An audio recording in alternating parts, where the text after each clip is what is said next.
Alright kids, this is under the hood basics. So sometimes you have stuff leaking from under your car and you're like, oh, what's that? Do I need to worry about it? So number one lesson is if something's leaking from your car, you should worry about it. They're not made to leak stuff. But I'll give you the basics. And we got 3 cars here, an American SUV, front engine, front mount, rear wheel drive, import, and then a trans-mounted American.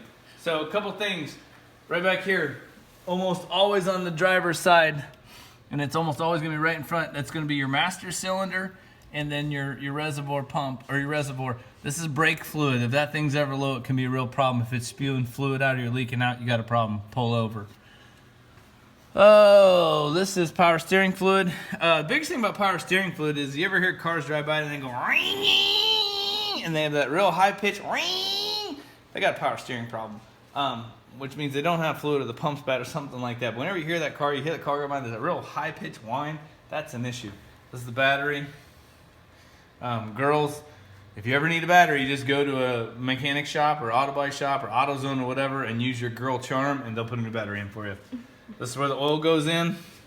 So that's oil input there. So and it'll tell you what kind, 5W30. So if you're at to add oil, you know, refer to our other oil video on checking your oil. Dipstick on those cars back here, yellow. Generally newer cars, it's yellow. This is washer fluid. They put these really cool pictures on here for you. Like, I mean, even if you don't know what you're doing, you can kind of discern which fluid goes in where. This is going to be your radiator overflow. Don't ever open this when it's hot. You'll burn yourself.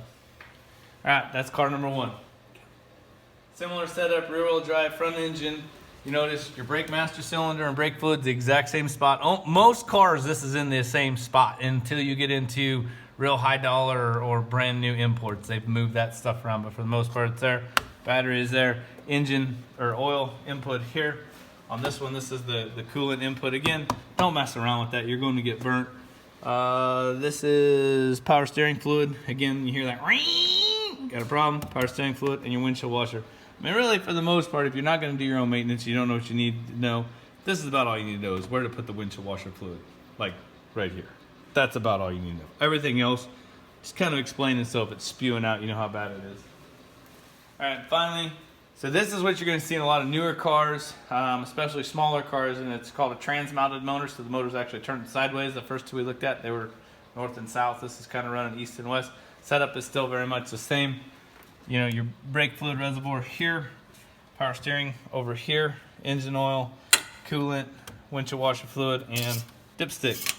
So, there you go. Yeah, there's not a whole lot to these other than just explaining if you have fluid coming out where it's coming from. If you don't have a lot of experience, don't put anything besides windshield washer fluid in your car. And even if you don't have experience, you might want to do that because you put windshield washer fluid in the wrong hole, you got some issues. All right, have a good one, guys.